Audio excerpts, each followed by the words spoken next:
देखि व्याधिया साधन प्यू परहु धरनी धुनि मात। कहत परमारथ बचन राम राम रघुनाथ। सियापति रामचंद्र की जय। पवन पुत्र हनुमान की जय। उमापति महादेव की जय। राजा ने देखा कि रोग असाध्य है, तब वे अत्यंत आर्तवाणी से हा राम हा रघुनाथ कहते हुए सिर पटक कर जमीन पर गिर पड़े। व्याकुल राहु शिथिल सब गाता। करि निकल्प पतरु मनहु निपाता। कंठ शोक मुख आवन बानी। जनु पाठी नुदीन बिनु पानी। पुनि कह कटु कठोर कैकेयी। मनहु घाय महु माहुर देहि। जो अंतहु वस कर तबु रहयहु। मांगु मांग तुम केहि बिल बल कहयहु। राजा व्याकुल हो गए, उनका सारा शरीर शिथिल पड़ गया, मानो हथनी ने कल्प वृक्ष को उखाड़ फेंका हो। कंठ सूख गया, मुख से बात नहीं निकलती, मानो पानी के बिना पहिना नामक मछली तड़प रही हो। कैकेयी फिर कड़वे और कठोर वचन बोली, मानो घाव में जहर भर रही हो। कहती है, जो अंत में ऐसा ही करना था तो आपने मांग मांग किस बल पर कहा था। दुई की होई एक समय भुआला। हसब ठहाई फुलाऊ बगाला। दानी कहाउब अरु कृपनाई। होई की खेम कुशल रोताई। छाड़हु बचनु की धैर्य धरहूँ। जनियब लाजिम करुणा करहूँ। तनुतिय तनय धामु धनु धरनी। सत्य संग कहु नित समबरनी। हे राजा, ठहाका मारकर हंसना और गाल फुलाना, क्या ये दोनों एक साथ हो सकते हैं। दानी भी कहता है और कंजूसी भी करना, क्या रजपुती में क्षेम कुशल भी रह सकती है। लड़ाई में बहादुरी में दिखावे और कहीं चोट भी न लगे। ये तो वचन प्रतिज्ञा ही छोड़ दीजिए या धैर्य धारण कीजिए। यो असहाय स्त्री की भांति रोइए पीटिए नहीं। सत्य व्रत के लिए जो तो शरीर, स्त्री, पुत्र, घर, धन और पृथ्वी सब तिनके के बराबर कहे गए हैं। मरम बचन सुनि राउ कहु कछु दोष न तोर। लागेहु तो ही पिशाच जिमी। कालु कहावत मोर। सियापति रामचंद्र की जय। पवन सुत हनुमान की जय। उमापति महादेव की जय। कैकेयी की मर्म भेदी वचन सुनकर राजा ने कहा कि तू जो चाहे कह, तेरा कुछ भी दोष नहीं है। मेरा काल तुझे मानो पिशाच होकर लग गया है, वही तुझसे यह सब कहला रहा है। चहत न भरत भूपतहि भोरे। विधि बस कुमति बसी जिय तोरे। सो सब मोर पाप परिणामु। भयहु कुठाहर जेहि विधि बामु। सुबस बसंगिर अवधि सुहाई। सब गुण धाम राम प्रभुताई। करहि भाई सकल सेवकाई। होई है तिहुपुर राम बड़ाई। भरत तो भूल कर भी राजकुमार नहीं चाहते। होनहारणवश तेरे ही जी में कुमाती आ बसी। यह सब मेरे पापों का परिणाम है, जिससे कुछ मैं में बोमे को विधाता विपरीत हो गया। तेरी उजाड़ी हुई यह सुंदर अयोध्या फिर भली भांति बसेगी और समस्त गुणों के धाम श्री राम की प्रभुता भी होगी। सब भाई उनकी सेवा करेंगे और तीनों लोकों में श्री राम की बड़ाई होगी। तोर कलंक मोर पछिताऊ, मोहे न मिटई न जाई काऊ। अब तो ही नीक लाग करु सोई, लोचन ओट पैठो मुँह गोई। जब लगी जियो कहूँ कर जोरी, तब लगी जान कछु कहसी बिहो बहोरी। फिर पछिताहिस अंतय भागी, मारसी गाय नहारू लागी। केवल तेरा कलंक और मेरा पछतावा मनने पर भी नहीं मिलेगा, यह किसी तरह नहीं जाएगा।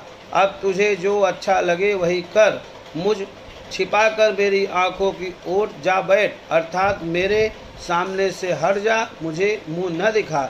मैं हाथ जोड़कर कहता हूँ कि जब तक मैं जीता रहूँ तब तक फिर कुछ न कहना, अर्थात मुझसे न बोलना। अरे अभागिनी, फिर तू अंत में पछताएगी जो तू नहारू तात के लिए गाय को मार रही है।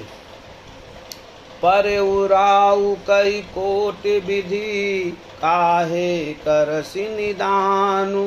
कपट सयानी न कहति कछु, जागति मनहु मसानु। सियापति रामचंद्र की जय, उमापति महादेव की जय।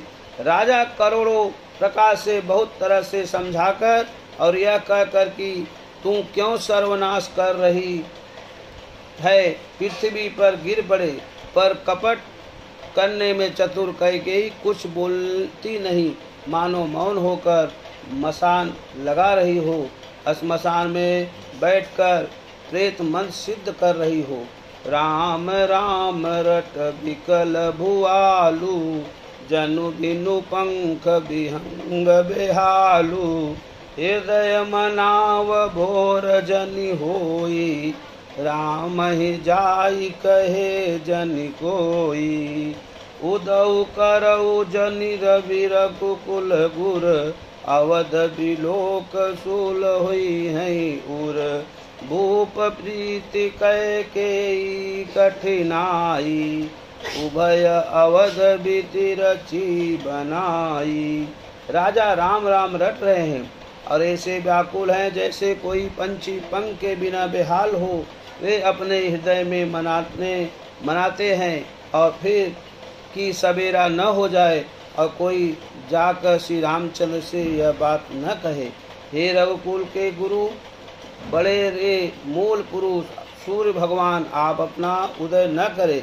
अयोध्या को बेहाल देखकर आपके हृदय में बड़ी पीड़ा होगी।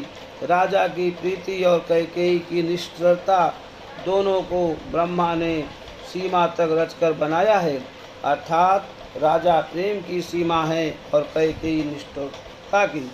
बेलपत निपहि भयऊ भिनु सारा, बिनु बेनु शंख दुनि द्वारा।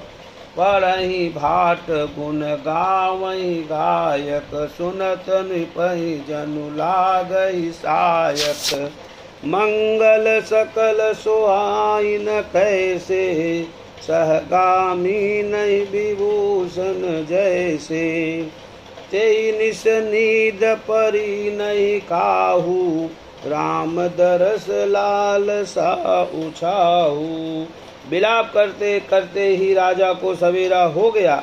रात द्वार पर बीड़ा बांसुरी और शंख की ध्वनि होने लगी। भाट लोग बिरदावली पढ़ रहे हैं और गवैये गुणों का गान कर रहे हैं।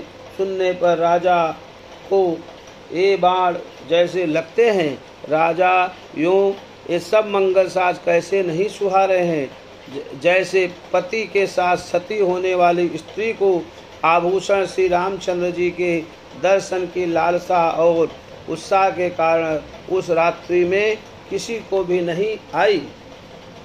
द्वार वीर सेवक सचिव, कहीं उदित रवि देखी। जागे हूँ आज हुन अवधपति, कारण कमनु विषे की। सियापति रामचंद्र की जय, उमापति महादेव की जय। राज द्वार पर मंत्रियों और सेवकों की भीड़ लगी है। वे सब सूर्य को उदय हुआ देखकर कहते हैं कि ऐसा कौन सा विशेष कारण है कि अवधपति दशरथ जी अभी तक नहीं जागे। पछिले पहर भूप नित जागा, आजु हमहि बड़ अचरजु लागा। जाहु सुमंत जगावहु जाई, की जय काजु रजाय सुपाई। गए सुमंत्र तब राउर न माही, देखी भयावन जात डेराई।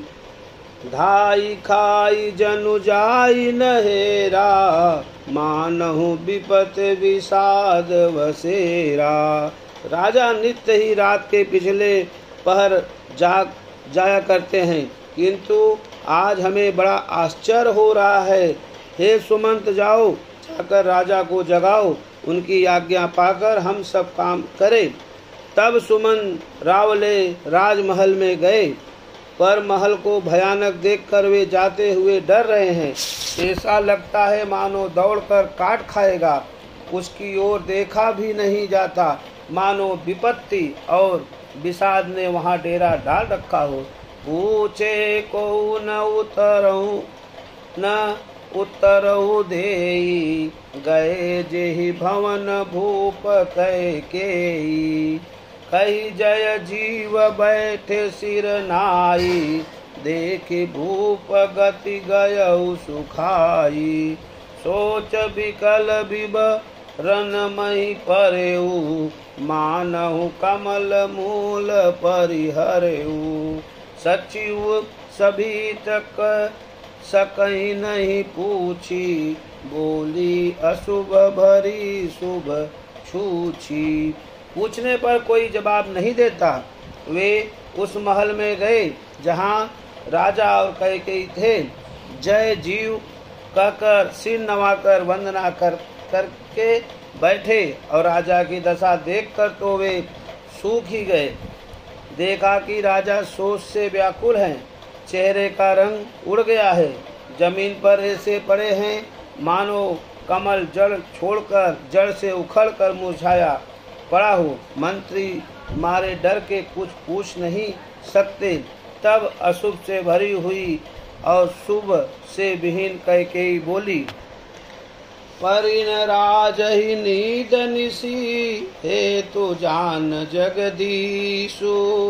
राम राम रटि भोर किए, कहि न मरमु महिषु। श्रिया पति रामचंद्र की जय, पवन पुत्र हनुमान की जय। राजा को रात भर नींद नहीं आई, इसका कारण जगदीश्वर ही जाने। उन्होंने राम राम रटकर सवेरा कर दिया, परंतु इसका भेद राजा कुछ भी नहीं बतलाते। आनहु राम ही बेगी बोलाई, समाचार तब पूछे हुआई। चले सुमंत्रु राय रुख जानी, लखी कुचाल कीन कछुरानी। सोच विकल मग पर न पाऊ, राम ही बोल कहीं काराऊ। उर धरि धीर जुगयउ दुआरे, पूछई सकल देख मनु मारे। तुम जल्दी राम को बुला लाओ, तब आकर समाचार पूछना। राजा का रुख जानकर सुमंत जी चले गए कि रानी ने कुछ कुचाल की है। सुमंत सोच से व्याकुल हैं, रास्ते पर पैर नहीं पड़ता, आगे बढ़ा नहीं जाता। सोचते हैं राम जी को बुलाकर राजा क्या कहेंगे। किसी तरह हृदय में धीरज धरकर वे द्वार पर गए। सब लोग उनको मन मारे उदास देखकर पूछने लगे, समाधान करी सो सब ही का, गयउ जहाँ दिन कर कुलटी का। राम सुमंत्र ही आवत देखा, आदरु कीन पिता समलेखा।